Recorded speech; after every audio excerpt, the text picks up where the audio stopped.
damacii gumaysiga miinsaad ku saaro marka caddeeyey ma nabadba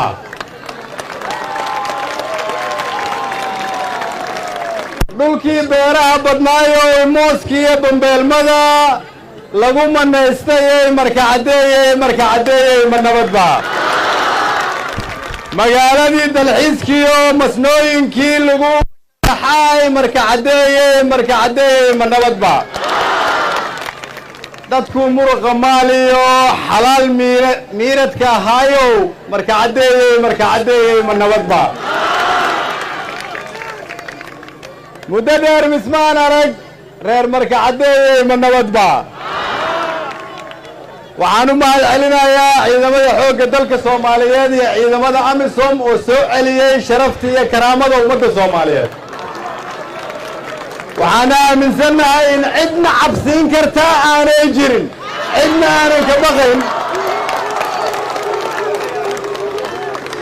cid aan ka baqayna ma jirto inta ay noo joogaan wiilal yar oo geesiina oo sharaftooda iyo karaamadooda halkaas tahay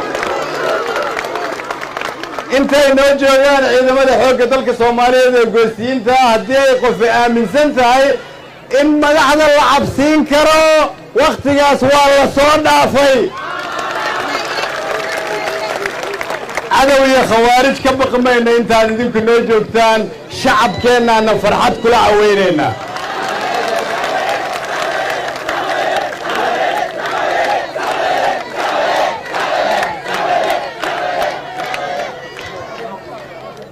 magaaladan waxaa loogu talagalay inay ahaato magaaladii dalxiiska adduunyada dhan ay dadku isaga yimaadaan magaaladan waxaa loogu talagalay magaaladii ganacsiga oo Afrika iyo Aasiya wax looga dhoofiyo magaaladan waxaa loogu talagalay inay ahaato astaantii taariikhda ummadda Soomaaliyeed maanta waxaan idinkugu yimid inaan idiin sheego inaan diyaar nahay inaan intaas idinkala shaqeyno inaan dib u soo nooleyno sababtu waxay tahay rajada iyo sharafta maanta aan ku noolnahay waxaa dhaliyay idinka iyo ciidankiina oo iskaashaday iskana difaacay cadowga iska xoreeyay yirina waxaan soo celinaynaa sharafta iyo karaamada ummadda Soomaaliyeed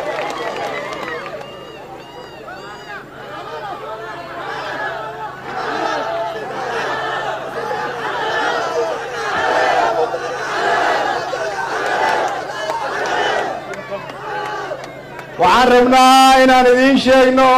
reer Marko iyo ciidanka xoogga dalka Soomaaliyeed waa astaanta cusub ee qarannimada ummadda Soomaaliyeed waa idin garab taaganahay waa idin mahad celinaynaa waa idinkaga mahad celinaynaa dib u heshiisiinta wada noolaanshaha xasiloonida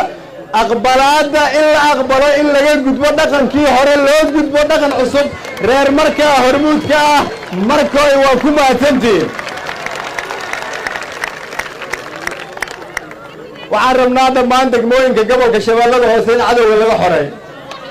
dhammaan degmooyinka gobolka Baay iyo Boqol inay xor ahaadaan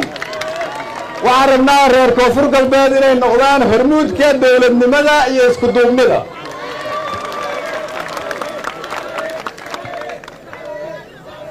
dhalinyarada Soomaaliyeed waa inaan shaqo u abuurnaa waa inaan dib u dhiska magaalada idin kala shaqeynaa waxaa layga codsaday inaan halkan ka sheego in dhalinyaradii banooniga halkaas igu tusaysay inay ciyaarto in dawladda federaalku ay kala shaqayn doonto laga bilaabo maalinta berri ah in garoonkiina ciyaaraha laydin dhiso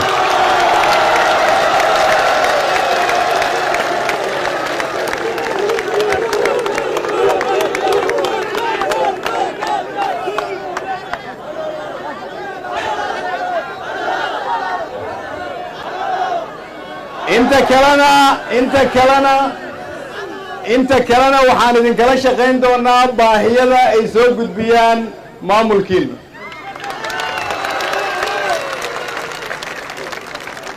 markaan idin leeyahay waa dhammaatay waqtigii la cabsan jiray waqtigii la shakin jiray waqtigii cadow aan tabar lahayn oo ummadda Soomaaliyeed been u sheegi jiray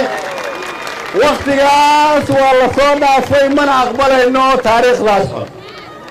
dhammaan dadka Soomaaliyeed meel kasta ay joogaan marka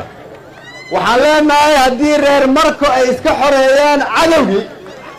inta kalena maxaad isaga xoreyn weyseen sababta aan isaga xoreyn weyseen waxaan leeyahay waa inaad jawaab u heshaan halhayskii reer Markood oo ahaa sac madow caanihiisa wixii cirdeeyey cibaaro leh maaho